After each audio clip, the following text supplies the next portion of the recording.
ஓம் முருகா போற்றி, கந்தா போற்றி, கடம்பா போற்றி, கதிர்வேலா போற்றி, அறுபடை வீடு கொண்ட முருகப்பெருமானே போற்றி போற்றி. என் செல்லமே, உனக்கான நல்ல செய்தி வந்துள்ளது. திருச்செந்தூர் முருகனின் உத்தரவு இது. உன் முருகப்பெருமான் சொல்லும் அருள்வாக்கு. கண்ணில் பட்டதும் கேட்டுவிடு என் செல்லமே. இந்த நல்லதொரு காலை பொழுதில் உனக்காக இந்த முருகப்பெருமான் சொல்லும் அருள் வாக்கு. என் செல்லமே, நீ சில நாட்களாக அதிகமாக யோசித்து கொண்டே இருக்கின்றாய். ஏன் ஏன் செல்லமே? அதனால்தான் உன் மனம் குழம்பி போய் உள்ளது. சில நாட்களாக நீ என்னையும் கூட முழு மனதுடன் வணங்கவில்லை. இந்த முருகப்பெருமான் சொல்வது சரிதானே? நீ ஏதோ ஒன்றை தொடர்ந்து யோசித்து கொண்டு பின்னால் வழி தெரியாமல் சளைத்து போகிறாய். இதையே தொடர்ந்து செய்து கொண்டிருக்கிறாய் என்றால் நான் சொல்வதை முதலில் புரிந்து கொள்.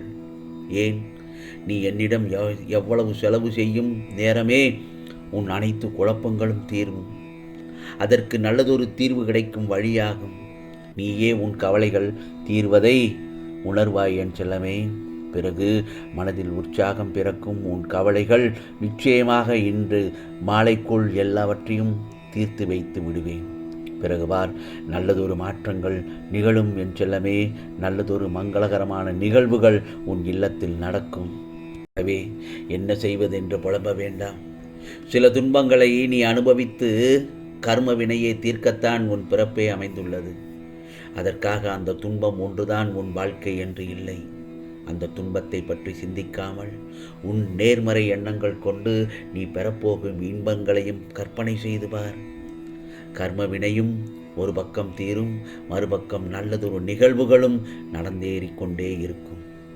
இன்பம் துன்பம் என இரு பக்கங்கள் இணைந்ததுதான் வாழ்க்கை. நன்மைகளை நோக்கி கவனத்தை திருப்பு.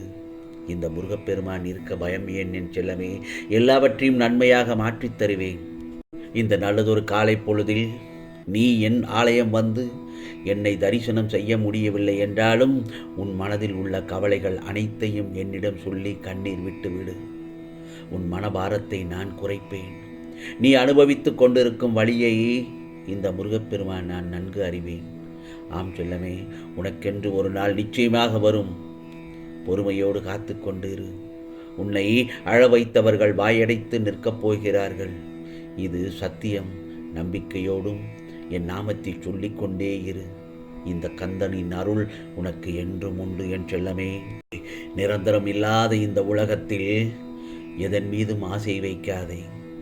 எதுவும் நிரந்தரம் இல்லை. இருக்கும் வரை மகிழ்ச்சியாக இரு. பணிந்து போக கற்றுக்கொள். தவறில்லை. உறவுகளை வெறுக்காதே. நிச்சயம் ஒரு நாள் விடியும் என்பதை மறந்துவிடாதே என் செல்லமே. உன்னை புரிந்து கொண்டு உன்னை தேடி பிரிந்த உறவுகள் ஓடி வரும் நேரம்தான் இது. யாராக இருந்தாலும், உடன் பிறந்தவர்களோ இல்லை நெருங்கிய நண்பர்களோ இல்லை நம்பிக்கையான உறவுகளோ, கேளிக்கையாக நினைத்து அவர்களிடத்தில் பேசிவிட்டு விடாதே என் செல்லமே. பிறகு ஏளனமாகவும் பேசாதே. நீ காண்பது அனைத்தும் மாயை. இந்த பரந்த உலகத்தில் அறிமுகமாகும் அனைத்தும் மாயை. எதுவும் நிரந்தரமில்லை. விட்டு சென்றவர்களை நீ தேடிப்போக தயாராக இரு. தவறே இல்லை. ஒதுக்கி வைத்து பார்த்து ரசிக்க நினைக்காதே. உன் தலைமுறை செழிப்பாக இருக்க எதை வேண்டுமானாலும் செய்யலாம். தவறே இல்லை. உனக்கும் எனக்கும் பூர்வ ஜென்மம் புண்ணியம் இல்லை என்றால் நாம் வாழும் வாழ்க்கைக்கு அர்த்தம் இல்லாமல் போய்விடும்.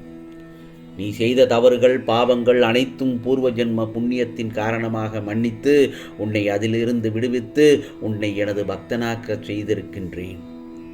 ஆம் செல்லமே, உனக்கு எப்படி இந்த உலகத்தையும் உன்னை சுற்றி இருக்கும் சக மனிதர்களை பற்றி உனக்கு எப்பொழுது புரியப் போகிறது? ஏன் எல்லோரிடத்திலும் பாசத்தை வைத்து உன்னை நீயே இன்று வெறுக்கின்ற அளவுக்கு போகிறாய்?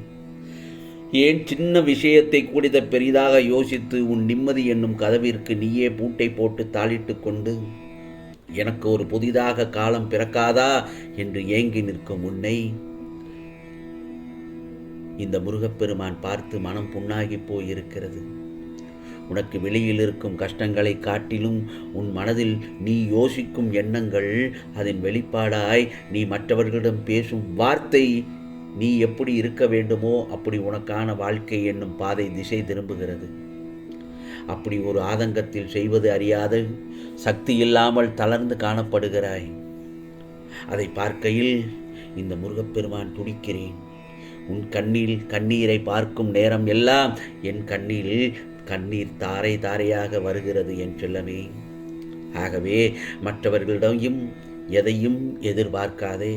அதுதான் உன்னை இந்த அளவிற்கு தள்ளி இருக்கிறது. மற்றவர்களிடம் பேசு, ஆனால் அவர்களிடம் உன் அன்பை வழிகாட்டாதே. அப்படி அவர்களுக்காக ஏங்குகிறாய். ஏன் கிடைக்காத அன்பை எதிர்பார்க்கிறாய் என்றால் நீ அந்த நிமிடம் நீ விலகிச் செல். அடுத்த நிமிடம் உன் அன்பிற்கு மதிப்பு இருக்காது. உன் சுயமரியாதை அந்த இடத்தில் பொதிந்து போகும். யார் உன்னுடன் இருக்கிறார்களோ இல்லையோ, இந்த முருகப்பெருமான் உன்னுடன் எப்பொழுதும் இருப்பேன் என் செல்லமே. மெல்லிய மனம் சீக்கிரம் காயப்படுகிறது. அதற்கு ஆறுதலான மருந்தாய் நான் இருக்கிறேன், கவலைப்படாதே. நீ இவ்வளவு மெல்லிய மனதுடன் இருப்பது உன் தவறு அல்ல, அது உன் இயற்கையான சுபாவம். அதனால் நீ எதற்கும் குற்றமாய் கருதி உன்னை நீயே கஷ்டப்படுத்திக் கொள்ளாதே. உன்னை விட்டு விலகுவதும் இல்லை, உன்னை விட்டு விலகி போகும்படி சொல்வதும் நான் இல்லை. கவலைப்படாதே என் செல்லமே. பொறுமையை காக்க வேண்டும். எவ்வளவு நாள் ஆனாலும் பரவாயில்லை, இது நடக்கும் என்று வார்த்தைகளை நிகழ்வாய் அரங்கேறும் பொறுமையுடன் இருந்தால் நிச்சயமாக இப்போது நான் கூறும் பதிலும் கூட நீ என்னிடம் நீ கேட்கும் நேரத்தில் நான் தருகின்ற பதில்தான். கால நேரம் என்பது நாம் நினைத்தவுடன் வருவது அல்ல. அது நமக்கென்ற உரித்தான நேரத்தில் தான் உதிக்கும். அதற்காகத்தான் நான் சொல்கிறேன், பொறுமையும் நம்பிக்கையும் தான் இவை இரண்டுமே காலங்களை நமக்காக சாதனைகளாக மாற்றும். கவலைப்படாது. எவ்வளவு பெரிய வீடாக இருந்தாலும் கதவு சிறியதுதான், பூட்டும் சிறியதுதான், சாவியும் சிறியதுதான். ஆனால் அவ்வளவு சின்ன சாவியை வைத்து அவ்வளவு பெரிய பூட்டை திறந்து செல்கிறோம். வாழ்க்கையும் அதே மாதிரிதான். நமக்கு வரும் எவ்வளவு பெரிய பிரச்சனையாக இருந்தாலும் அதன் தீர்வுக்கு ஒரு சிறிய மாற்றமோ சிறிய தீர்மானமோ போதும். அதுவே அத்தனை பிரச்சனையை தீர்க்கும் சாவியாக அமைந்துவிடும். ஆகவே சாவி இல்லாத பூட்டை மனிதன் உருவாக்குவதில்லை. அதே போலத்தான் தீர்வு இல்லாத பிரச்சனைகளை இந்த இறைவன் அனுமதிப்பதில்லை. எந்த சூழ்நிலையிலும் இந்த முருகப்பெருமானுக்கு நன்றி செலுத்திக் கொண்டே இரு. காலையில் எழுந்தவுடன் என் நாமத்தை சொல்லிக்கொண்டு எழுந்திரு. இரவு தூங்குவதற்கு முன் முருகா முருகா என்று என் நாமத்தை சொல்லிக்கொண்டே கண்ணுறங்கு. இது முருகப்பெருமானின் அருள் வாக்கு. இறைவன் சிலரை வறுமையால் சோதிக்கிறார், இன்னும் சிலரை நோய் நொடிகளால் சோதிக்கின்றார், இன்னும் சிலரை கடன் தொல்லைகளால் சோதிக்கின்றான். ஆக ஒவ்வொரு மனிதனுக்கும் ஒவ்வொரு விதமான சோதனைகள். நாம் நினைத்து கொண்டிருக்கிறோம் நமக்கு மட்டும்தான் கடவுள் இவ்வளவு சோதனைகள் என்று. கொஞ்சம் திரும்பி பார்த்தால் புரிய வரும், மற்ற மனிதர்களும் நம்மை போன்றோ நம்மை விட அதிகமாகவோ சோதனைக்குள்ளாக்கப்படுகிறார்கள் என்று.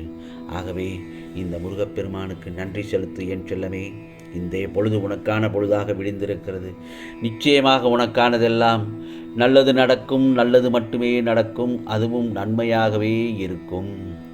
ஓம் சரவண பவ, ஓம் சரவண பவ, ஓம் சரவண பவ.